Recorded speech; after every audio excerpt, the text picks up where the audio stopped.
Assalamualaikum warahmatullahi wabarakatuh. Waalaikumsalam. Alhamdulillahirabbil alamin. Wassalatu wassalamu ala asrofil anbiya wal mursalin wa ala alihi wa sahbihi ajmain. Allahumma sholli ala sayyidina Muhammad wa ala ali sayyidina Muhammad. Rabbi shrah li sadri wa yassir li amri wa hlul 'uqdatam min lisani yafqahu qawli. Bismillahirrahmanirrahim. Kuntum khairu ummatin ukhrijat linnas ta'muruna bil ma'ruf wa tanhauna 'anil munkar wa tu'minuna billah. Wa qala Nabi Muhammad sallallahu alaihi wasallam, innama bu'istu liutammima makarimal akhlaq. Shadaqallahu al-'azim wa shadaqa rasulul karim wa nahnu 'ala dzalika min as-sabiqin was-sabirin walhamdulillahi rabbil alamin. Gimana kabarnya Bapak Ibu sekalian, sehat? Alhamdulillah. Sholat maghrib sudah kita tunaikan, sudah lapang hati kita. Tinggal kita menunggu lagi waktu sholat isya. Karena hakikatnya hidup yang benar itu adalah hari-hari kita, detik demi detik kita menunggu waktu sholat. Ini yang membuat orang-orang di Arab Saudi, di Madinah, di Mekah ini sukses. Kenapa? Karena mereka hari-harinya yang ditunggu adalah waktu sholat. Ya, jadi pekerjaannya menunggu waktu sholat. Maka Allah cukupkan min haitsu la yahtasib rizqihi, dari ayat yang tidak disangka-sangka. Ya. Tapi terkadang sebagian di antara kita pekerjaannya bukan menunggu waktu sholat, tapi sholatnya menunggu waktu kerja. Kalau ada pekerjaan lewat sholat, lolos. Makanya rezekinya kadang-kadang agak jauh-jauh. Mudah-mudahan kita dikasih kemudahan sama Allah untuk bisa sholat tepat waktu, di awal waktu, di tempat azan dikumandangkan, yaitu di masjid, berjamaah bersama imam, di belakang imam, tidak tertinggal takbiratul ula. Nah, ya, amin ya Rabbal alamin. Mari kita puji Allah dulu, biar hati kita tenang lapang, tak pernah kang, tak pernah bosan. Saya terus mengajak kita semuanya untuk memuji Allah Subhanahu wa Ta'ala. Subhanallah walhamdulillah wa la ilaha illallah wallahu akbar. Subhanallah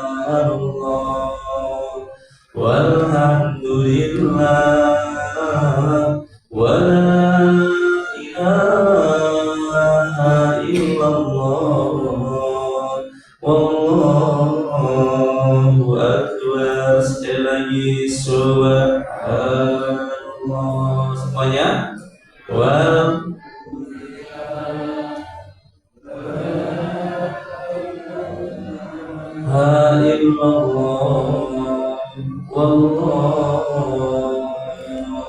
akbar. Sebut Allah banyak-banyak ya Pak ya, biar hati kita tenang, hidup kita penuh dengan solusi. Ya, nggak bisa panjang-panjang, pakai sebut Allah juga tidak apa-apa. Sebut Allah, dikit-dikit Allah, dikit-dikit Allah. Saya ajarkan kepada anak-anak saya setiap kali tidur bangun tidur dari kecil, saya ajarkan. Siapa yang menciptakan Habibah, Habibi, Maryam? Saya selalu ajarkan Allah. Jadi mereka keinginnya Allah. Siapa ciptakan nasi? Allah. Siapa ciptakan makan? Allah. Siapa ciptakan ayah, buya? Allah. Siapa ciptakan bunda, umi, mama? Siapa? Allah. Begitu caranya. Jadi kita tidak bisa apa-apa, yang bisa apa-apa adalah Allah. Kita tidak tahu apa-apa, yang tahu apa-apa adalah Allah. Kita tidak punya apa-apa, yang punya apa-apa adalah Allah. La ilaha illallah. Itulah tujuan hidup kita. Sekali lagi, salah satu tujuan kita hidup di dunia adalah menunggu waktu sholat. Boleh dicatat nih. Kalau kita tujuan hidupnya sudah menunggu waktu sholat, semuanya indah kita. Kita dilalaikan sebelum menunggu sholat ini, kita dikasih kerjaan, dikasih anak, dikasih istri, itu hiburan yang melelahkan. Terkadang lupa sejak anak kecil, dikasih mainan sama orang tuanya, lalai pulangnya kesorean. Maka kita jangan lalai ketika dikasih mainan dunia, tetap ingat kepada Allah. Boleh sebut Allah lagi. Allahu Allahu Allahu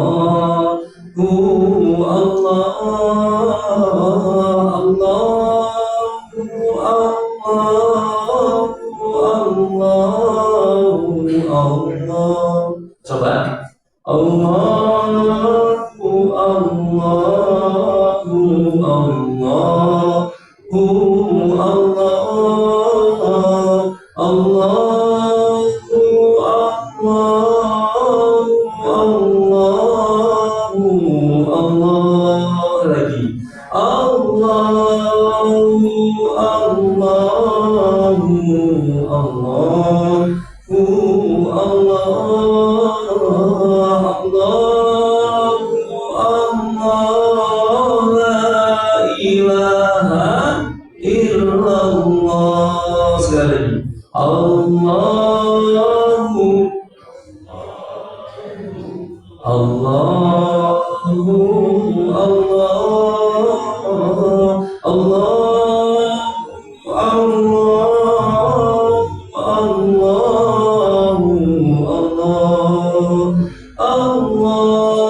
Puji Allah, cuma dengan Allah aja kita hatinya tenang, apa gitu ya, boleh diamalkan.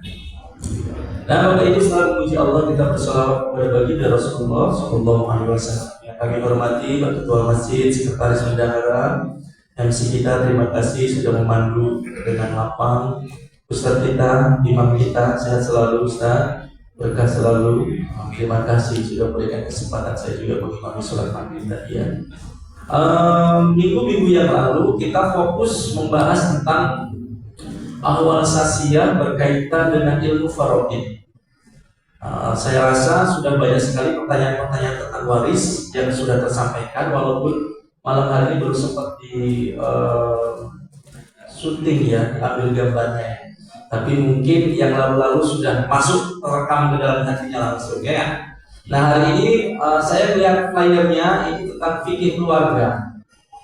Jadi kalau kemarin kita bahas tentang masalah waris sudah jauh, sekarang kita membahas fikih keluarga yang lebih dasar lagi, yang mungkin terlewat. Hari ini saya mau membahas ini, bagaimana mencari intan di dasar samudra, menjemput jodoh anak menurut tuntunan langit, menurut tuntunan Allah seperti apa. Di sini sebagian di antara kita sudah menikah, betul? Betul ini yang sudah datang ini udah pada nikah? Pak Haji sudah nikah? Oh sudah. Belum dua kali. Saya yakin ya sudah pada nikah. Tapi kita yang saat ini sudah menikah, punya anak kita juga bakal menikah, betul? Betul kan? Oh, saya sudah punya anak saya sudah habis. Cucunya bakal nikah, betul? Kalau nggak berlaku di diri kita, di anak kita. Nggak berlaku di kita, di cucu kita. Nggak berlaku di cucu kita, di cicit kita. Nah, kita belajar ini bukan untuk diri kita, tapi nanti untuk kita tunaikan, kita sampaikan kepada anak kita. Malam hari ini pokok bahasanya dua, tentang menikah dan kondisi ekonomi yang membuat orang banyak bercerai. Jadi kita bahas, silakan persiapkan pertanyaan-pertanyaannya. Ini sudah 18:36, sementara kita di rekam ini cuma sampai dengan jam 7 saja. Dan setelahnya dengan pertanyaan. Bisa jam berapa? 19:08. Oke, berarti mungkin sekitar jam 7 kurang 2 menit saya sudah persiapkan untuk tanya jawab, sehingga semuanya nanti dapat. Walaupun singkat-singkat, dipersiapkan pertanyaannya. Ya Pak ya? Kita bahas dulu bagaimana menjemput jodoh menurut tuntunan Islam melalui jalur langit. Yang pertama, Bapak Ibu sekalian, bagi orang tua, ya tugas kita ini bukan hanya sekedar memastikan anak kenyang perutnya atau tinggi pilarnya. Tugas terberat dari seorang tua, orang tua, ya, adalah memastikan mereka tidak salah dalam memilih teman perjalanan menuju surga. Jadi jodoh ini adalah teman menuju ke surga. Jangan mencari jodoh yang menghantarkan diri kita masuk ke dalam neraka. Bisa dipahami kata-kata pertama saya ini? Jadi bapak punya istri yang menghantarkan kita ke surga. Ibu punya suami yang bisa menghantarkan ke surga. Seperti apa istri yang bisa mengantarkan ke surga? Indah wajahnya ketika dipandang, senyumnya ramah, mendamaikan, membahagiakan saat dipandang. Kemudian taat kepada suaminya, terutama kepada Allah Subhanahu wa Ta'ala.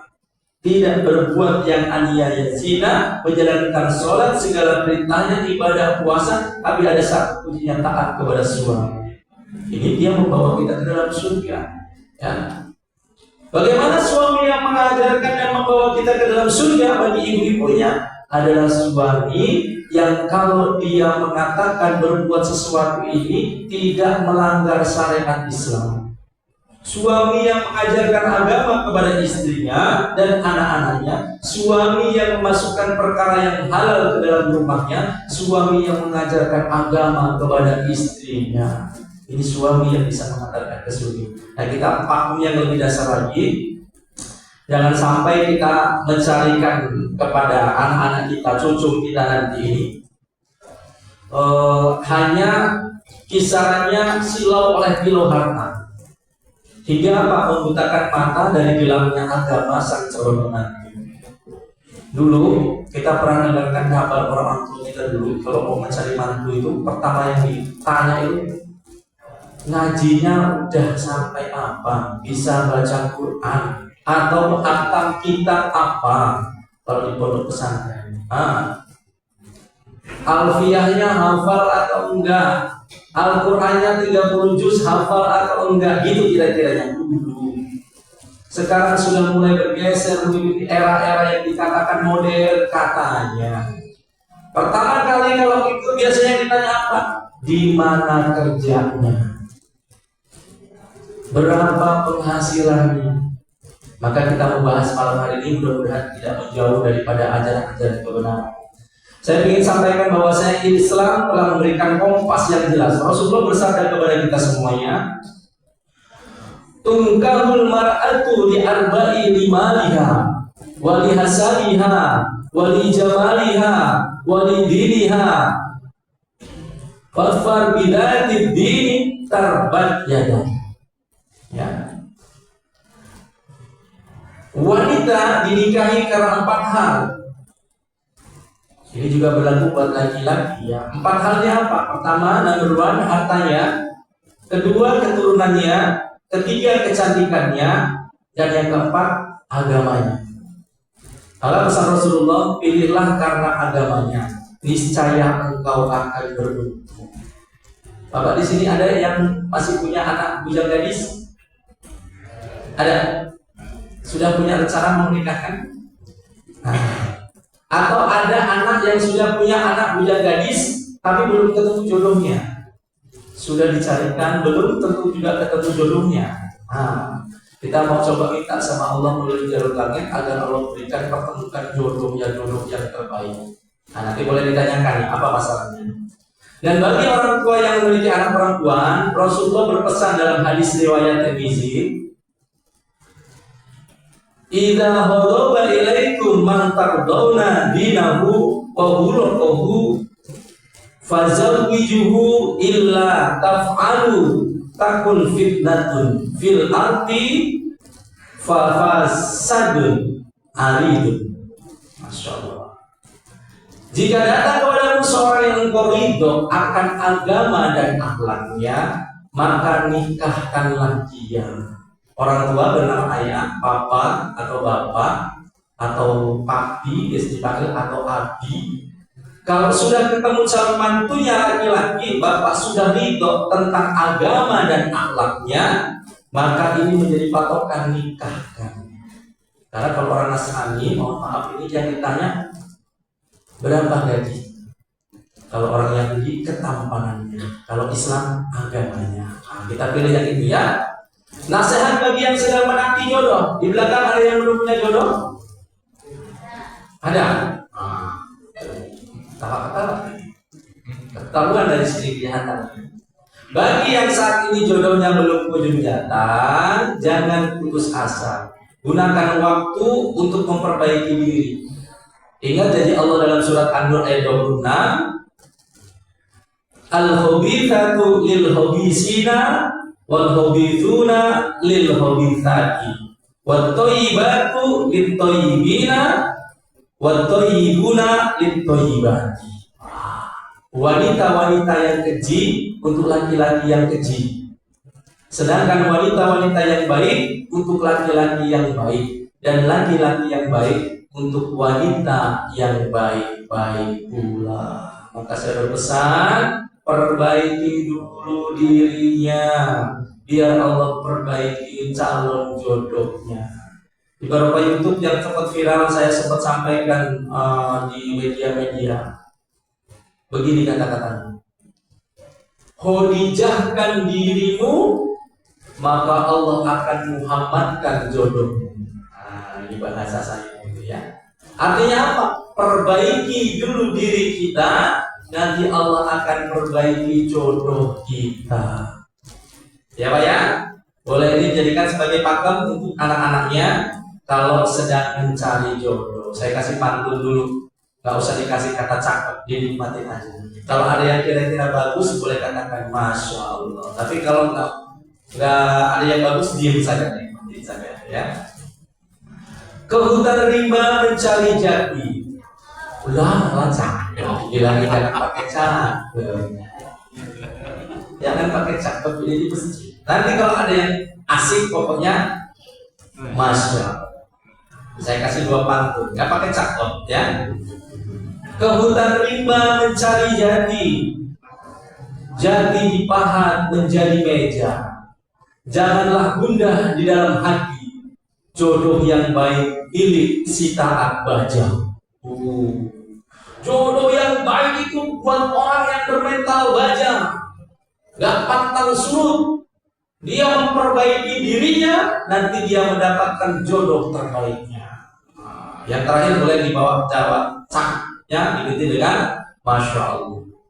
Bunga melati putih warnanya, harum baunya di pagi hari.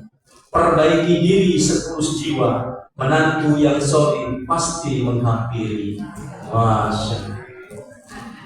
Nah, itu baru ya. Nah, itu saya bahas satu tentang kondisi saat ini orang mencari jodoh. Kebanyakan banyak memilih tentang tampanannya, pekerjaannya, seperti itu ya. Sehingga nanti di efek ketika orang tersebut berkeluarga, biasanya efeknya di situ. Kalau hartanya habis, ya, ketampanannya habis, maka ini menjadi bumerang untuk dirinya. Maka yang kedua, saya akan angkatkan juga topik, ya. Mudah-mudahan ini juga memberikan pencerahan kepada kita semuanya. Bagaimana kita belajar ridho terhadap pernikahan yang sudah terjadi. Ini sudah menikah Pak, ini di 15 menit terakhir sebelum masuk tanya jawab, karena memang singkat-singkat, nanti lebih forum tanya jawab biar kita lebih tercerahkan. Kalau Ustaz ngomong kan sudah sering ngomong, tapi kalau Bapak Ibu berbicara, konsul, sharing, mungkin akan ketemu solusinya, insya Allah. Begitu ya Pak ya, saya selalu minta pertolongan kepada Allah untuk bisa menjawab pertanyaan-pertanyaan dari Bapak Ibu sekalian. Apa yang saya coba angkat, retaknya mahligai rumah tangga di ujung rupiah. Di ujung apa Pak? Rupiah. Saat ekonomi menjadi ujian iman. Ini coba yang sedang sulit-sulit hidupnya, sedang diuji, ayo kita belajar bareng-bareng. Ya, Bapak mungkin ngerasanya sedang diuji dengan rumah tangganya, yang kanan sedang merasa diuji dengan rumah tangganya, yang kiri sedang merasa diuji sama rumah tangganya, yang belakang merasa sedang diuji sama rumah tangganya, yang depan bisa jadi juga sedang diuji rumah tangganya. Jadi kita nggak ada yang kebal daripada ujian. Maka segala puji syukur kita sampaikan kepada Allah yang menciptakan rezeki. Jodoh itu adalah rezeki. Maka kalau mau mendapatkan rezeki, banyak-banyak membaca Ya Rozak, Ya Rozak, Ya Rozak. Apa Pak? Ya Rozak, Ya Rozak, Ya Rozak. Yang maha memberikan rezeki, membentangkan bumi, meluaskan karunia dari siapa yang Dia kehendaki, Allah kita. Maka kita juga banyak-banyak sholawat ya. Nah sekarang saya mulai dengan satu labuhan berikutnya. Kalau tadi bagaimana memilih jodoh untuk anak-anaknya, nanti boleh di-sharingkan kepada Ustaz. Yang berikutnya ini adalah sebuah pertanyaan baru ya. Banyak orang berkata, apa itu? Cinta itu buta. Pernah dengar kata-kata itu Ustaz? Cinta itu buta. Ya juga sih, nggak pernah kita lihat cinta ada matanya ya. Katanya memang buta. Kenapa? Kalau sudah kado cinta, orang ngomong itu gula Jawa rasa coklat, yang pahit terasa memingkat. Begitulah cinta, membutakan mata. Tapi ternyata saat tagihan datang, beras habis, cinta tiba-tiba punya mata yang sangat tajam. Untuk bisa apa? Melihat kekurangan pasangan. Pak, saya kasih tahu Pak, kebetulan Ustaz suka ke pengadilan agama, ngurusin orang-orang yang di mediatoring. Itu angka tertinggi sekarang, angka perceraian di angka pengadilan kita. Karena live saya sebutkan tempatnya, tempat kita. Ini mayoritas yang mengajukan rata-rata perempuan, istri yang mengajukan.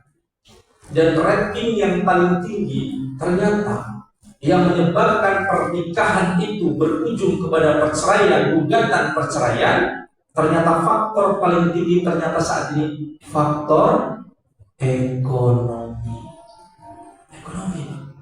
Padahal kalau kita belajar dengan apa yang disampaikan sama Rasulullah, ekonomi itu bukan rintangan, tapi bagian daripada ujian.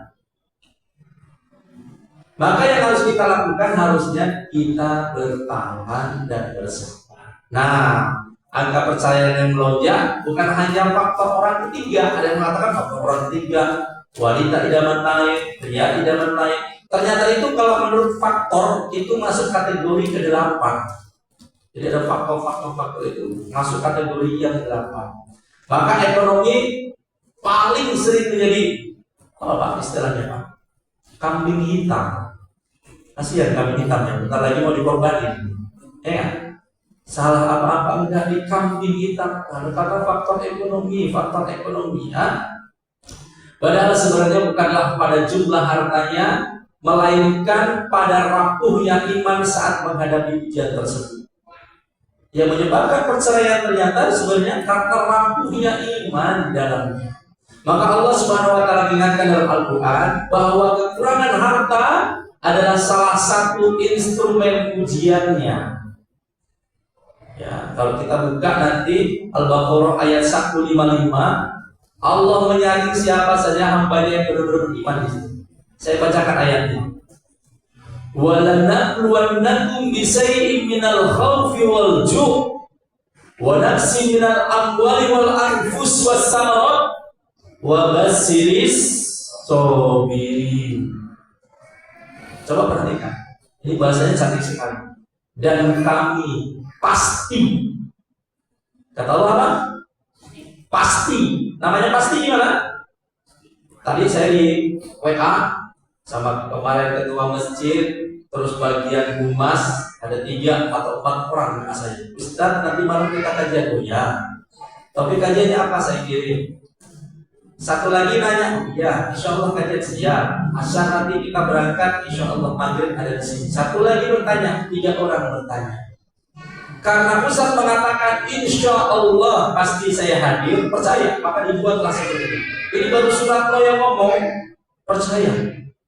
Ini yang menciptakan Suratno, yang menciptakan raja-raja seluruh dunia, menciptakan para penceramah seluruh dunia, menciptakan orang-orang hebat seluruh dunia. Tuhan kita Allah yang mengatakan.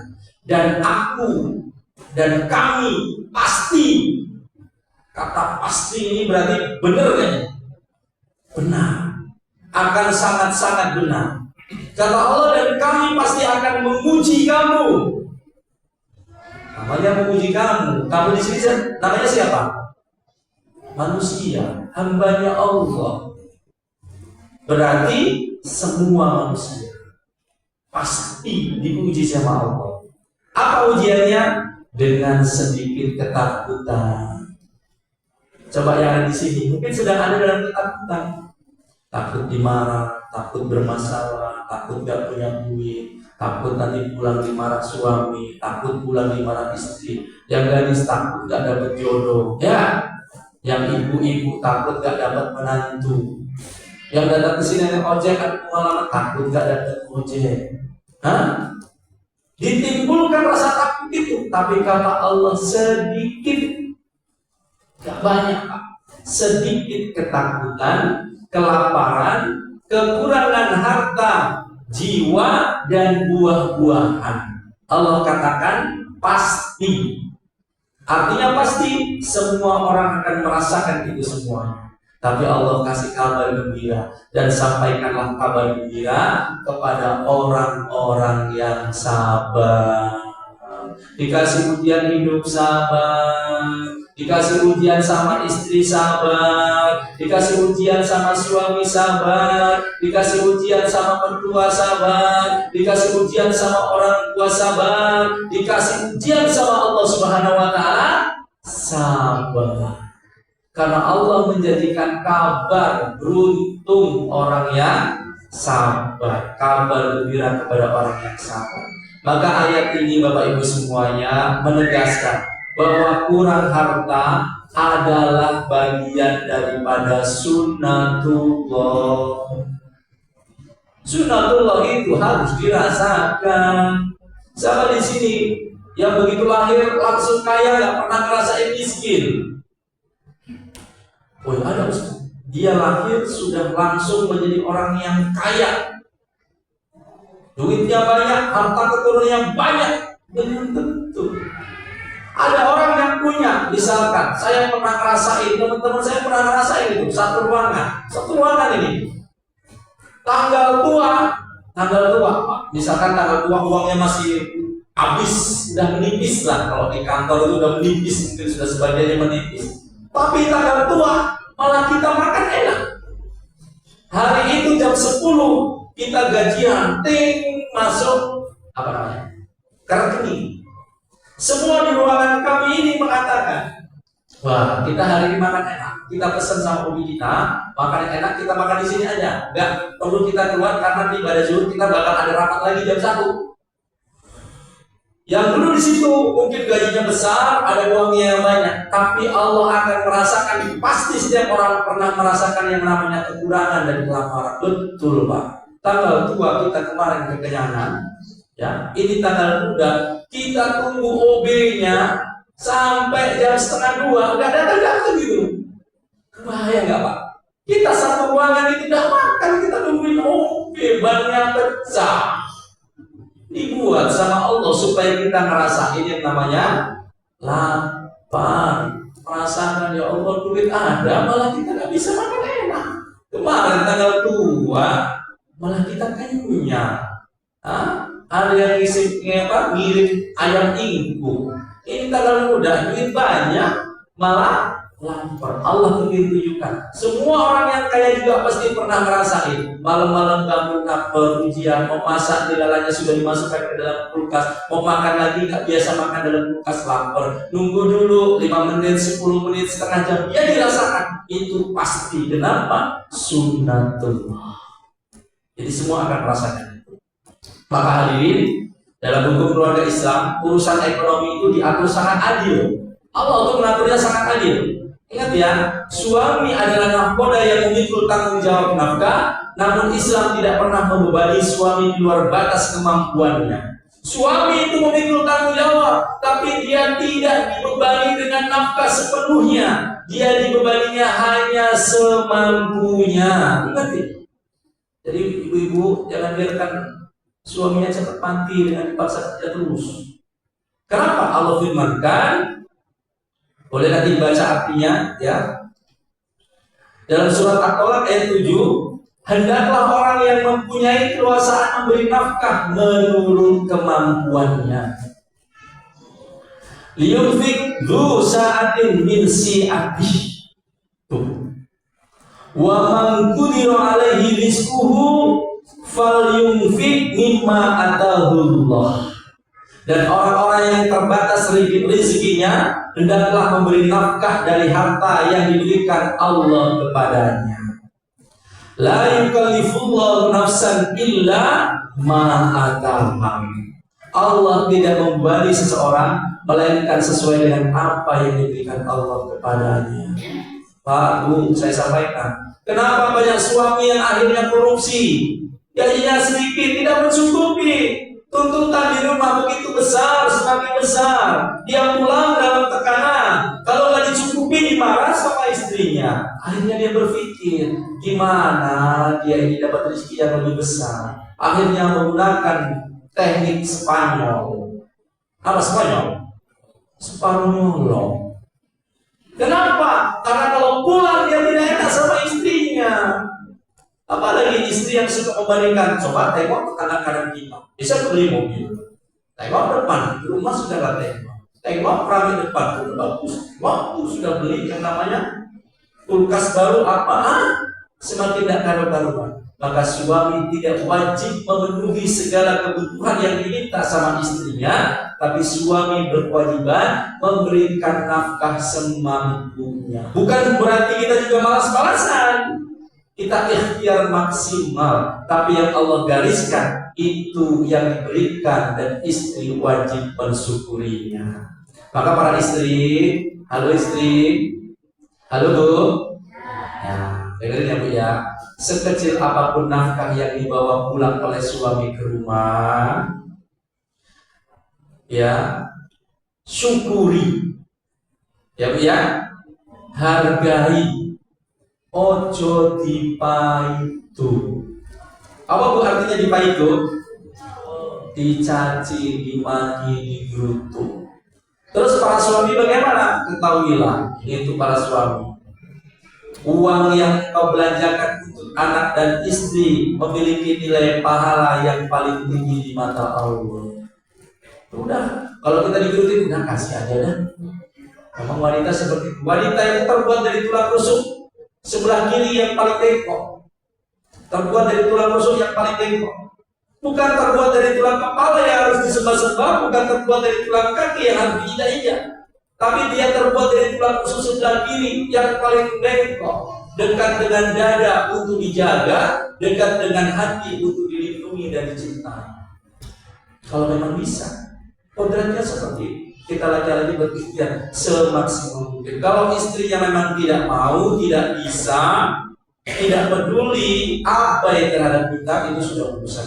Tapi tugas kita adalah memberikan yang terbaik, walaupun kita tidak dipandang baik. Karena tugas kita hanya melakukan yang terbaik, walaupun kita belum dipandang baik. Tugas kita tetap melakukan yang baik. Kalau kita melakukan yang terbaik dan kita tidak juga dipandang baik, maka kita akan dinilai dipandang oleh Allah. Oke, jam 19 tepat, saya akan buka forum tanya jawab kepada Bapak Ibu sekalian. Siapa tahu ada yang sekarang sedang merasakan masalah dalam anak-anaknya atau dalam kondisi rumah tangganya yang sempit. Nanti Ustaz punya tiga solusi untuk yang kekurangan rezeki. Solusinya apa biar lapang nantinya. Saya buka forum tanya jawab dulu. Silakan yang mau bertanya. Saya buka forum tanya jawab. Silakan. Silakan Bapak Ibu yang ingin bertanya. Dibuka kesempatan Ustaz. Ya, mungkin yang jodoh dulu atau yang apa, silakan. Siapa ini bertanya tentang jodoh? Belakang ini Bu atau bapaknya? Bapak dulu. Silakan Pak. Mic-nya boleh disampaikan ke sana atau gimana? Pakai mic yang itu kan? Biar terdengar jelas sama ibu yang lain.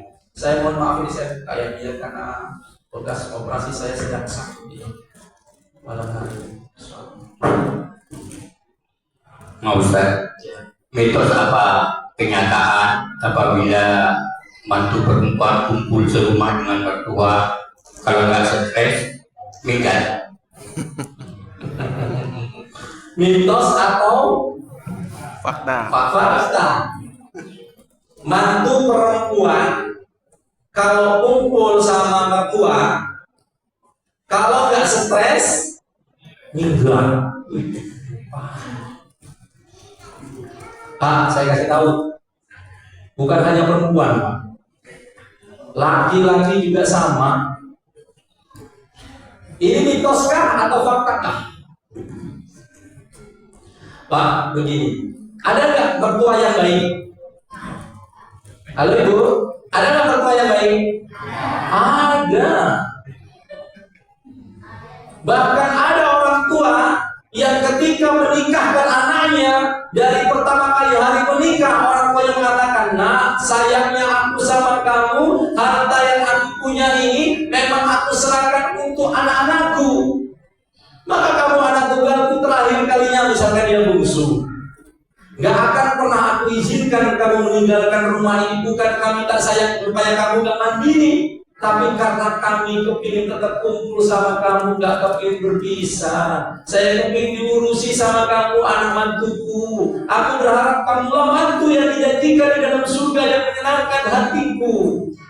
Maka aku kepingin engkau betah-betah di dalam rumah ini." Ada gak mertua seperti itu? Ada. Banyak gak? Banyak, Pak. Kok enggak, Bu? Kayaknya pengalaman ini. Banyak, Bu. Mertua yang baik itu banyak. Sama mantunya sayang, menganggap, oh ini mantu, ini orang luar, gak berani saya nyakitin. Kalau anak saya maaf, besok sudah sembuh. 2-3 hari saya malah sembuh. Tapi ini anak orang, dikasih makan sama orang tuanya, dididik sama orang tuanya, ada perilakunya berbeda. Kalau saya sakiti, dia punya rasa sakit hati, seumur hidup bisa jadi sakit hati sama saya mertua. Ada yang mertua seperti itu. Mohon maaf, sebaliknya, ada nggak mertua yang tadi dikatakan sama Bapak, kalau tinggal di situ, kalau nggak stres mantunya, minggat itulah atau almarhum sekali. Ada nggak mertua yang seperti itu? Mau ngomong ada nggak berani? Rupanya jawabannya sangat elegan. Ada nggak? Nggak ada Ustaz. Terus tidak sedikit Ustaz, berarti oke. Betul Bu?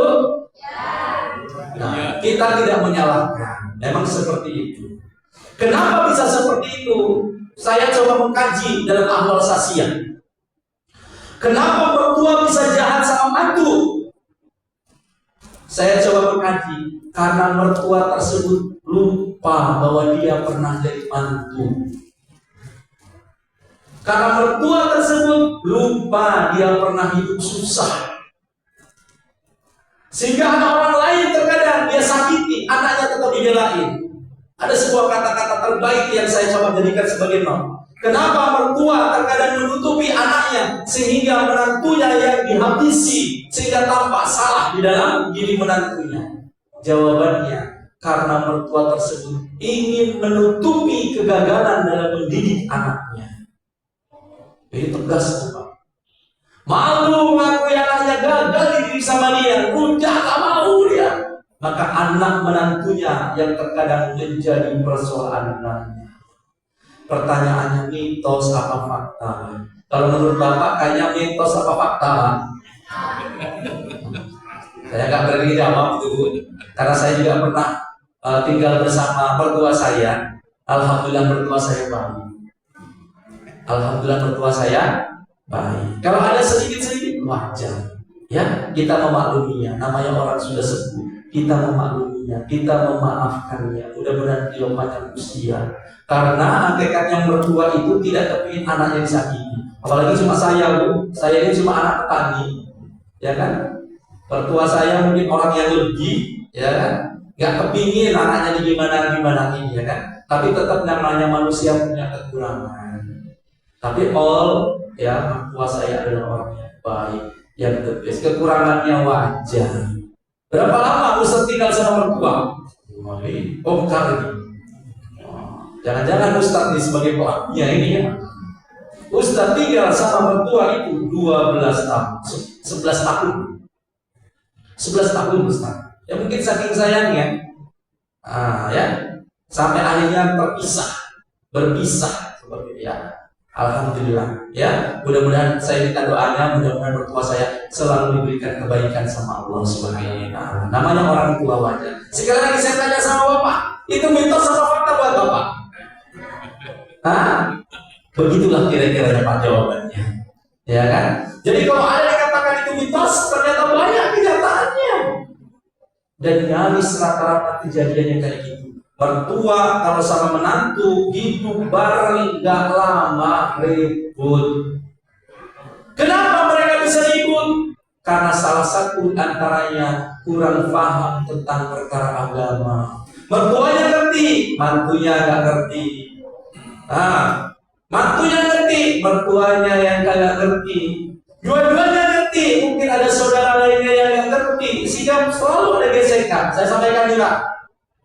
Ini piring, sendok, garpu, gelas. Kalau kumpul kayak gini gak bunyi, Pak. Tapi kalau ditaruh di toko cuci piring, bunyi gak? Bunyi. Begitulah kira-kira. Hidup sebaik apapun diri kita akan tiba masa di saat kita dibersihkan. Saat di tempat cuci piring, sendok, gelas, garpu jadi satu, bunyi kelenting. Sebagus apapun mertua dengan menantu hidup bersama terus menerus, pasti ada gesekannya. Maka sabar-sabar ini saya pesankan juga. Ingin saya merawat ibu saya di kampung, tapi tidak bisa.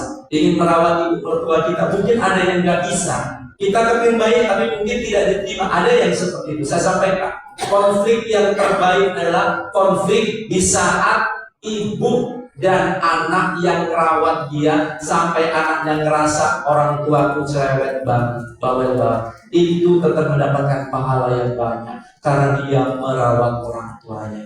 Pertanyaannya kembali, apakah mitos ataukah fakta mantu mertua bisa stres atau bahkan hingga? Kenyataannya ternyata menurut Bapak fakta. Bapak yang bertanya, Bapak yang jawab. Dan jawabannya silahkan sesuaikan dengan kondisi masing-masing. Oke, waktu kita habis, Isa sudah tiba. Betul ya Ustaz ya? Masih ada yang mau tanya lagi tuh, jodoh yang di belakang kayaknya, tapi nggak memungkinkan lagi. Kita angkat, kita berdoa dulu terlebih dahulu kepada Allah Subhanahu Wa Taala agar kita diberikan yang terbaik. Bermaaf tidak bisa semuanya ditampung pertanyaannya. Kita berdoa mudah-mudahan Allah berikan keberkahan untuk kita. Amin ya rabbal alamin. A'udzubillahi minasyaitonir rajim. Bismillahirrahmanirrahim. Allahumma shalli wa sallim ala sayyidina Muhammad wa ala ali Muhammad.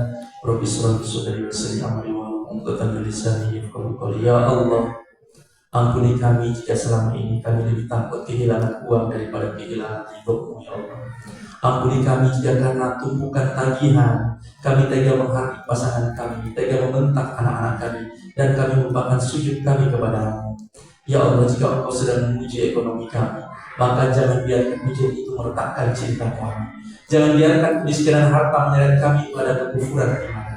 Jadikanlah setiap tetes keringat suami sebagai pengubur dosa, dan setiap sabar seorang istri menjadi kunci pintu surga. Ya Allah, cukupkanlah kami dengan rezeki-Mu yang halal hingga kami terhindar dari yang haram, dan kayakanlah kami dengan karunia-Mu sehingga kami tidak bergantung kepada selain-Mu, ya Allah. Basahilah hati kami yang resah dengan kasih sayang. Lembutkanlah lisan kami agar tidak saling menyakiti saat dompet sedang sepi. Ya Allah, berikanlah kami keberkahan, karena kami tahu sedikit yang berkah jauh lebih menyenangkan daripada yang banyak tapi membawa fitnah. Ya Allah, sabarkan bagi yang belum memiliki jodoh, ya Allah. Mudahkan bagi yang ingin mendapatkan jodoh, ya Allah. Kabulkan bagi yang berdoa ingin segera mendapatkan jodoh. Rabbana atina fid dunya hasanah wa fil akhirati hasanah wa qina adzabannar. Bi fadlika subhana rabbika rabbil izzati amma yasifun. Wassalamu alal mursalin walhamdulillahi rabbil alamin. Terima kasih, mohon maaf lahir batin. Kita sama-sama tutup dengan lafaz hamdalah alhamdulillahirabbil alamin, dan kita sempurnakan dengan doa kifayah majelis. Subhanallah wa bihamdika asyhadu an la ilaha illa anta astaghfiruka wa atubu ilaik. Maaf lahir batin semuanya. Wassalamualaikum warahmatullahi wabarakatuh. Waalaikumsalam.